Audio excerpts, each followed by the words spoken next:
Welcome back to Modern Tactical Shooting. Now, I've made two previous videos where I blast the M7 rifle. I think it's too heavy. I don't like that 6.8 round. There's too many trade-offs. That ammo's too bulky. Soldiers can't carry enough. There's too much recoil. So what kind of former non-commissioned officer would I be if I only highlighted problems and I did not offer a solution? So in this video, I'm going to be giving you my choice, kind of a hypothetical, on what rifle and caliber the Army should have chosen over the M7 rifle in 6.8. Now, there are three rifles I'm looking at, and based on, I think, what these rifles need to have, there might be slight modifications I'll be suggesting for these rifles. But again, it's kind of a hypothetical play on what rifle I would choose, or really what rifle I think the Army should choose. Because again, I don't think the M7 rifle is the best fit. So let's get into this video right now, which is going to be the hypothetical what rifle and caliber the Army should have gone with right now. Now, real quick, before I get into my hypothetical rifle, if you're not familiar with my channel, a little background on myself. 26 years in the Army, 19 years in Special Forces. I've got a few combat tours under my belt, but I also took part in the final user review for SOCOM when we were testing the Mark 16 that has the SCAR in 5.56. So I have a little background in trying out weapons for the Army. Now, for my hypothetical, I'm looking at three different rifles. And before I touch on these rifles, I want to talk about the attributes that I think the next rifle the military chooses needs to have. And that is a different full auto capability, some very different controls on it. I think it needs to be a gas piston rifle. And it's going to require a caliber change because, again, 6.8, too much recoil, and you can't carry enough ammo on you due to the size and weight of that new caliber. So let's cover some of those attributes before I pick a rifle. So let's talk about full auto fire. The Army rarely lets soldiers practice shooting full auto, even though it's a very necessary capability at times in combat. I've fired full auto in combat, and it's true, you might have to lay down the lead to gain fire superiority, to get that suppressive fire, to be able to maneuver against the enemy. So it's actually, under the pressure of combat, it truly is a required item, and there's a few reasons why the Army doesn't train with it, even though they should be. Now, one of them is the full auto rate on the M4, M16 is way too high. It makes it very hard to control and not very practical, really, beyond 10, 15 yards. The spread becomes too much. And the placement of the selector lever all the way over at the 180 makes it very hard to manipulate to get the gun on fire, and then you got to manipulate it all the way back over. So when you're firing maneuvering, it's kind of like hopes and prayers that you can manipulate it fast enough. So that definitely needs a change, and a lot of your more modern rifles have already fixed that, 45-degree throws and things like that. So right off the bat, the next rifle needs to have a modern safety selector setup where really semi is at the 45 and full auto is no more than at the 90. It needs to be a feasible lever to get to. And then more importantly, full auto needs to have a controllable rate. The rate of the M4 is way up there. It needs to be cut in half. It needs to be around 550, 600 rounds a minute. Then you'll be able to hold that gun on target with long full auto bursts. That's actually one thing the Mark 16 SCAR had over the M4 when we were testing it. On full auto, it was really nice. The rate was a little bit slower. The gun was a much better platform to control. And when you have a controllable full auto, shooting 10-round bursts at room distance and keeping them in a 6-inch group is totally feasible. And putting 5 to 7-round bursts on a man-sized chest target at 50, 60 yards is also completely feasible. And that's a lot more practical than having the gun climb all over the place when you have a full, really high full auto rate. Or with the M7, you're trying to control that gun with that 6.8 kicking you around everywhere with that very intense recoil. So yes, a reduced full auto rate to be able to keep the gun on target, and a modern selector lever. And that will make it much more practical and feasible to use in combat. And you won't have to spend so much time practicing double taps and 5-round strings if you have a practical full auto setting and a gun that can handle soft shooting full auto. And of course, let's make it a modern gas piston design. I'm going to talk about one other change I'd like to see in the gun. when it talks about controls. But let's look at our first rifle, and it's actually the RM277, which went up against the M7 in 6.8. It's a bullpup rifle, and if you watch Garantham's videos on it, that rifle looks absolutely fascinating. It fires from the open and closed bolt to help reduce recoil and keep the rifle cooler under sustained fire. And if you watch Garantham's videos, that rifle looks like it has half the recoil of the M7. It just looks phenomenal. And imagine having that gun in, say, 5.56, and the way it has that lack of recoil, I bet you could easily put 10 round bursts 50 yards on a man-sized target with ease, total ease. But I can see why the Army did not choose that. No matter how good a design that was, that could totally beat the M7 rifle in every parameter. The problem is it's a bullpup, and the American Army is very institutionalized. They don't like change, and they do not believe soldiers are smart enough to recognize the difference when they're handed a new system. And I'll give you a perfect example of what I'm talking about. When the Aimpoint Comp M4 came out around 2007, they showed it to us in Special Forces, and the adjustment knob was in the same spot as it was on the Comp M2, which is right around the 2 o'clock position, but with that bigger housing, bigger knob, it obscures your peripheral vision. And we pointed that out to Aimpoint, and they were like, hey, we know that. We designed a different knob, but the Army wants the knob in the same spot because they were worried about soldiers not being able to find the knob on the Aimpoint, and they won't be able to turn on and adjust their optic. And we're like, really? We can't just train past that? But yeah, that's how the Army thinks. Now, Aimpoint did make an SF version, but they put the knob at 5 o'clock. But the Aimpoint was issued in very limited quantities to SF, and eventually we actually turned all those M4s over to the Big Army. That's why you do see some regular Army with the knob down at the 5 o'clock.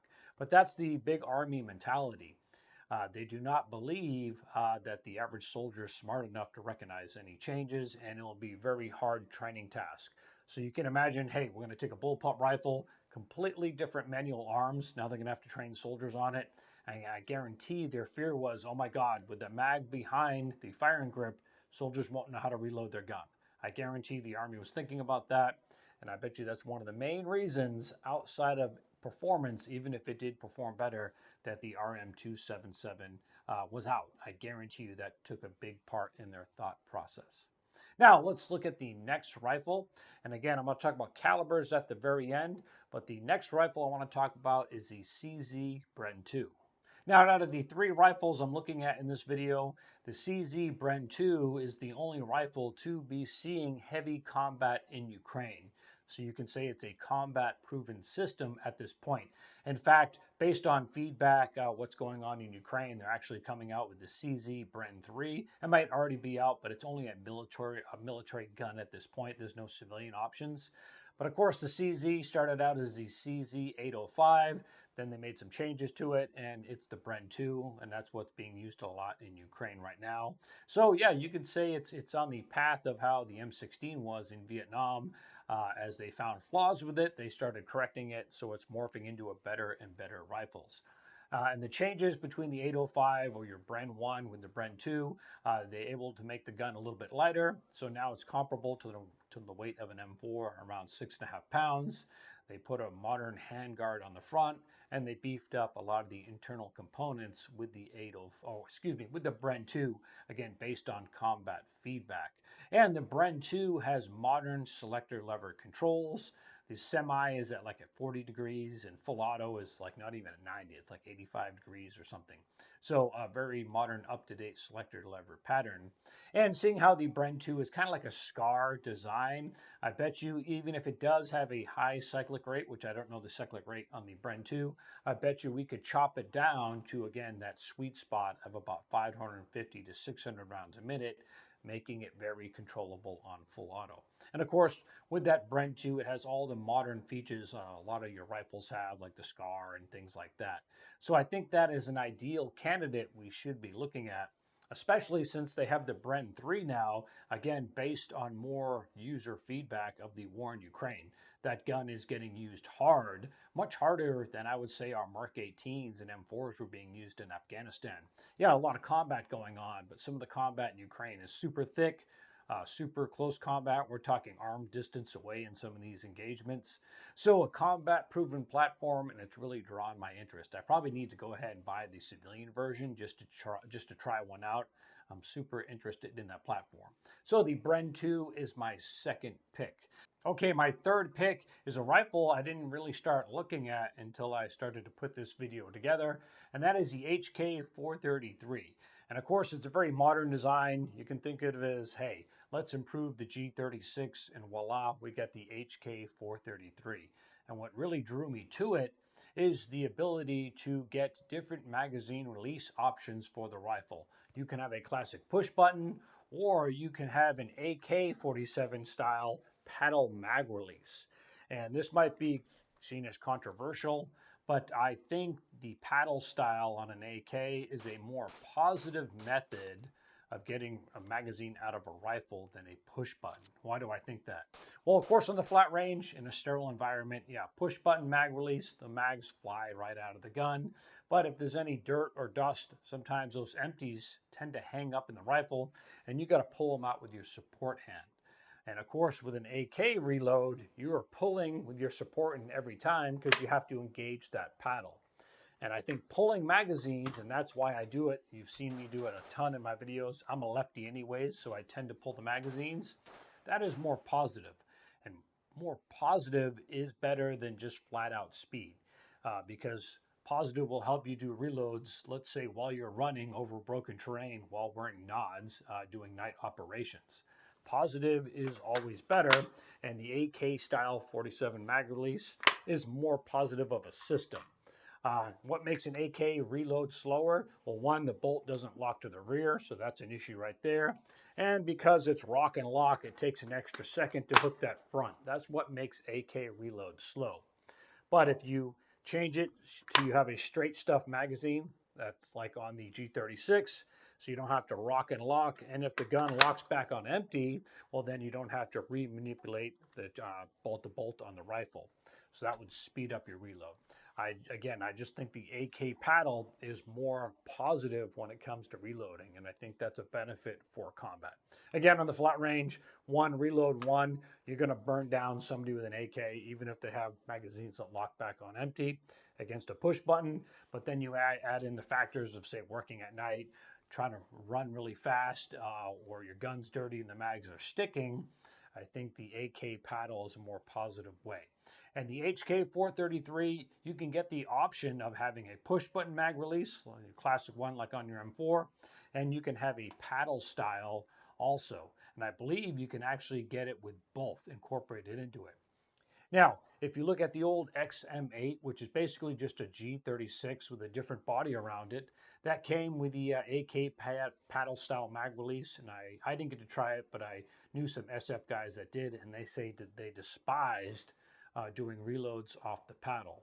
And I think that's just institutionalization because they're so used to doing the push button the day that they had on the range, and it wasn't extensive training. They're like, hey, this is just odd. I'd rather have a push button. So it got slammed on the XM8 really about 30 years ago now. But again, I think it's a pretty good feature because the paddle is a more positive, and that's just one thing that drew me to the HK433, that it does have this option. So now let's look at caliber, and this is probably going to be the most controversial opinion I have when it comes to outfitting, what rifle the Army should go with. All right, real quick, I want to talk about two companies that I have affiliate links with, and that is MidwayUSA and Primary Arms.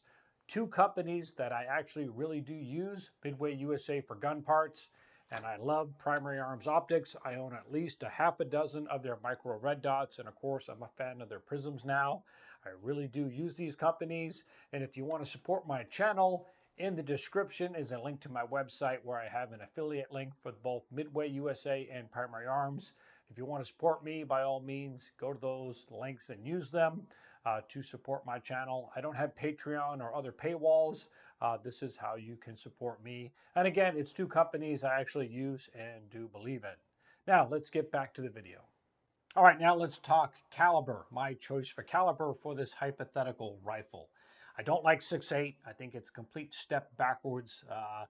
You have half the amount of ammo that soldiers will be carrying on them into combat, and why would you ever want less? In a firefight, I can tell you firsthand, you always want more ammo on you.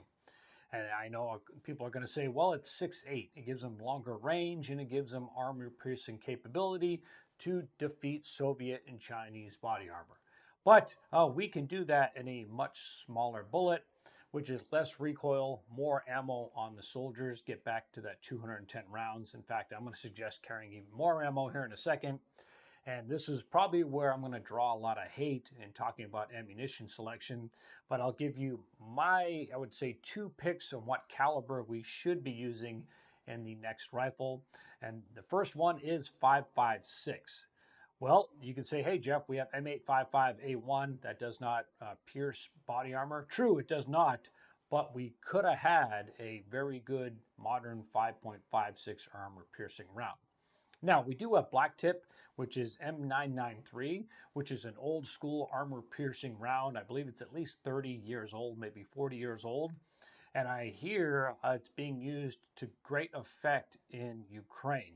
You don't hear very many complaints of soldiers not carrying the correct caliber when they're fighting Russian soldiers in body armor. You don't hear bullet complaints at all. And I hear, and you can read about them using a lot of M993. We didn't use it in Afghanistan at all. We had a little bit, but most soldiers carried M855, M855A1, and I carried Mark 262 because I wanted the bullet for the extended ranges we were fighting at. But the old M993 is an armor-piercing round. I don't know if it can defeat modern Soviet armor, but we could have had a better modern 5.56 round if we did not go with M855A1. Despite what the Army says or what people believe, the Army initially wanted a green bullet. They didn't want the lead content in the round that we had with M855 because they don't want to have dirty ranges with lead-filled ranges. So we have that bi-metal bullet in the M855A1. Jack the pressures up with that bi-metal tip, and hey, we'll call it a barrier defeating round. So the velocity is way up there to get the lethality back in that bullet with that bi-metal tip. But just imagine if we did not use a bi-metal tip, but we put our armor-piercing penetrator, a steel penetrator or tungsten penetrator, inside of that 5.56 round at the same pressures, I guarantee you we would have had an armor-piercing round better than M993. Probably something that could defeat Soviet body armor, or we could modify it so it could. I know this because the Soviets have had a round that can penetrate Soviet body armor, I think for at least the last 20 years, and it came in 5.45. And that is going to be one pick. I'm going to get a lot of hate for this. I think 5.45 is a very interesting round. I think it's something we should have looked at. And the Russians have the 7N24. It's an armor-piercing round. I've seen it firsthand only one time back in 2017. It has a little tiny penetrator in it. If you look at this photo right here, the penetrator is tiny, but it will defeat Soviet body armor. It's used by their internal security forces. They don't export it. The Russians don't want to go against it. I hear it's very expensive for them to produce, so I think it's extremely limited, but they have a round that will defeat their body armor. And granted, it's basically the part that's going into the body past the armor. That little tiny penetrator is maybe the size of the tip of a pencil. But hey, you stick enough of those in somebody's heart and lungs, and they're not going to want to fight anymore. So you don't need this giant recoiling caliber of a 6.8 to get an effective armor-piercing round. So I think 5.45 is a really good bullet. It maintains the yaw that we lost when we went to a heavier 5.56 bullet. So it maintains the yaw in the body, causing more tissue damage. That's why in Afghanistan, when the Russians were fighting the Afghans, they called it stinging death because it had retained that yaw in the body.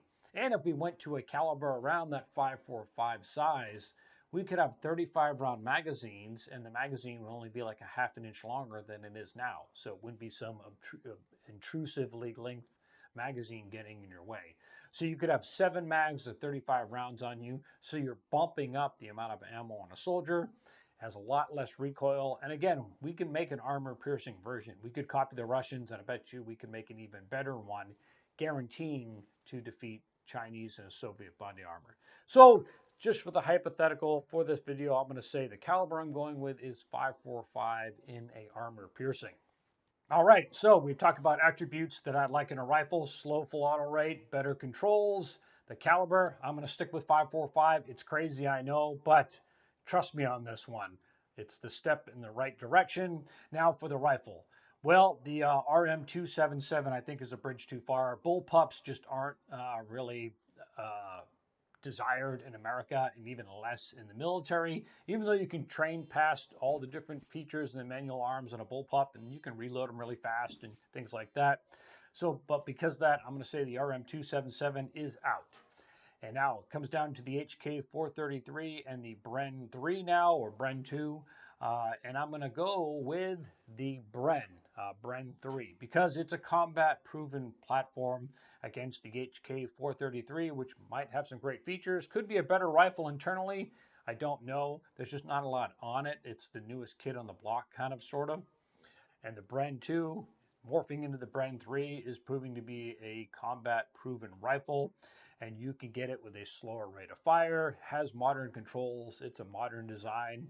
And let's say, hey, let's chamber it in that 5.45. You have 35 round mags, and just imagine a very controllable full auto. So you could be putting 10 round strings in a threat out at 50, 60 yards, and 5 round bursts at 100 yards and getting hits on target. That would be an ultimate dream to shoot.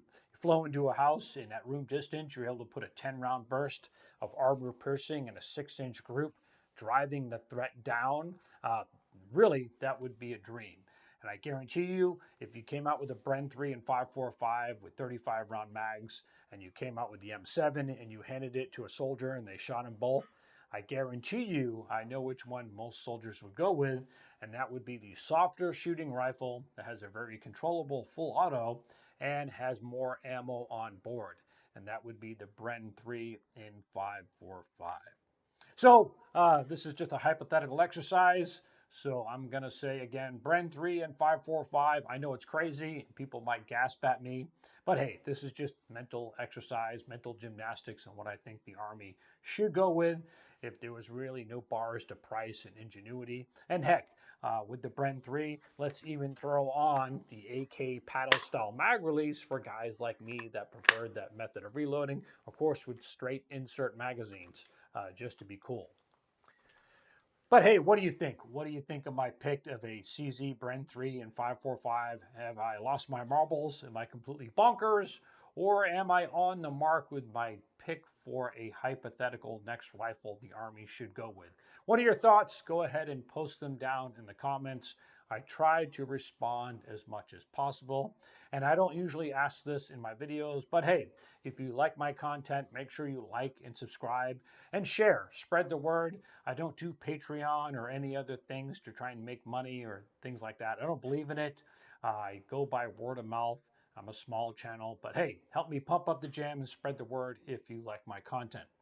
But as always, hopefully you enjoyed this video. You find it entertaining and informative. I'm Jeff Gerwich. Thanks for watching.